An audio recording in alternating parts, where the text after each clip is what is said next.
要你愿意努力，只要你用功修行，成佛做主又有什么困难呢？对不对？所以在这个过程里面，一切法毕竟空的积极的层面，反而是在表达一切法因缘有，而这个因缘有是你有什么因，你自然就得什么果。各位，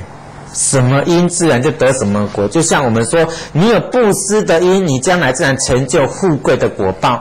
你有法布施深入经藏的因，你自然就得到将来殊胜的智慧。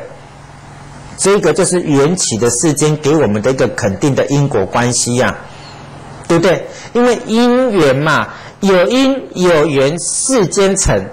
那你所做的善业也是善因善缘，自然就有善果，不就是如此吗？所以一切法毕竟空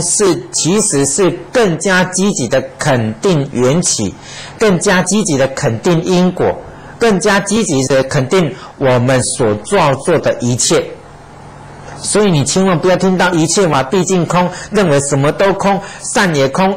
恶也空啊，佛也